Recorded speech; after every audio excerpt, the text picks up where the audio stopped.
Hey everybody, and welcome to Marinette, Wisconsin. So I've been here for the past 3 days and spending time meeting a lot of communities in small rural areas. Now, this is really important to me. Unlike, the places that I visit that are in bigger cities, this Wisconsin visit has been really important because it reminds me of my home area. Very rural, smaller churches, and people who are grappling with the idea of LGBTQ inclusion for the first time. And so it's really important, the work that I've been doing out here with these great people and these great churches, because it reminds me a lot of home. So when I got here Friday, I met with a small group of 12 people from 2 churches, and we talked about, they asked me questions about my story, about why it's important for me to see the church be inclusive. And a lot of them even had considered themselves leaving the church. The consensus seems to be that no one realized how exclusive our church really was until it came out all over the news. And so a lot of the time was spent healing and talking about why it's important to be a reconciling community or church. So one of my friends, who's the coordinator for RMN, his name's Izzy, he was reminding me about the time when the early Christians were just forming their churches and they were being persecuted. And so to know that it was a safe space, to know people were Christians, they would draw a fish in the sand. And that's how they knew they were safe.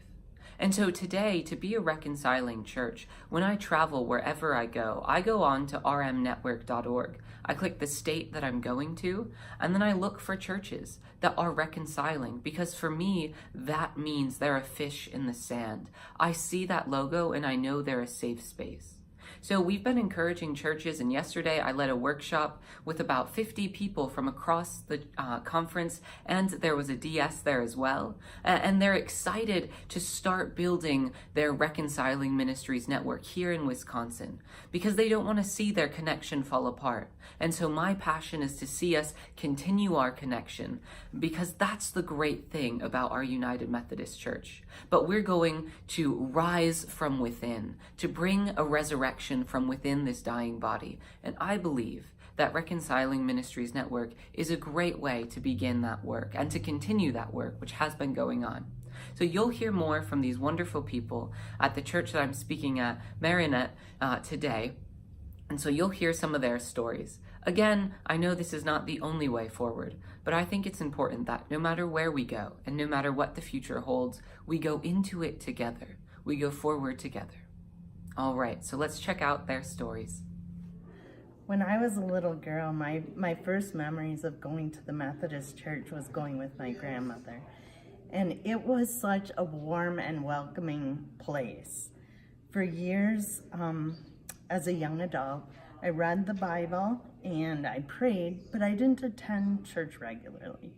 When I was ready to come back to the church, of course, those memories brought me back to the Methodist Church. And my hope for the church is that we can be that place for everyone, that we can be that warm, accepting place that gives unconditional love to everyone. So that is my hope for the church. And the Methodist religion to me is about loving God and loving each other.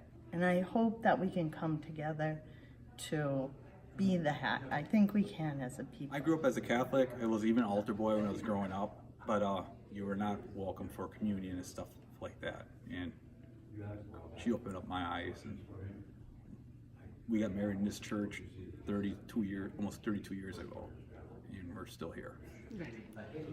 The Methodist Church has always been in my blood.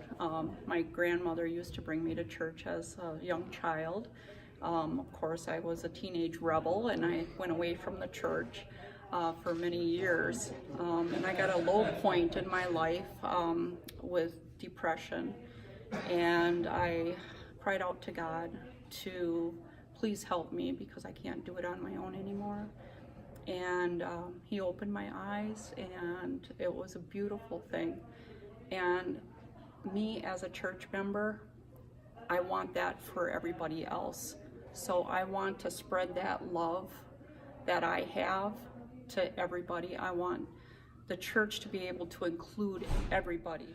of my hopes of the United Methodist Church is that we move forward and onward towards a perfect vision of Christ, of inclusive love for all people. As we just heard this morning about in the book of Revelation, this place of all people, all tribes, all languages. That's what I long for, is a lot of heaven on earth. That's what the church is all about. The church should not be pushing people out, but we should be bringing people in. And that's what I hope. And I hope that those who wish to leave the United Methodist Church somehow stay in the United Methodist Church, because while we might be a struggling denomination, I don't think God is done with us. God will continue to move us forward into greater things that we could ever imagine possible. Weren't they great? I told you, they have some really great stories here in Wisconsin. It has been such a great time. I have to get back on a plane, and this plane has 1 seat on one side and 2 on the others, and maybe 12 rows. So it's a very tiny plane that takes me from Green Bay down to Chicago, and then I'll go back to New York. So I am off there. But it has been such a great time here in Wisconsin, seeing small churches take the step of faith to say, we want to see our church be the place of love and inclusion and hospitality that we always thought we were and didn't realize.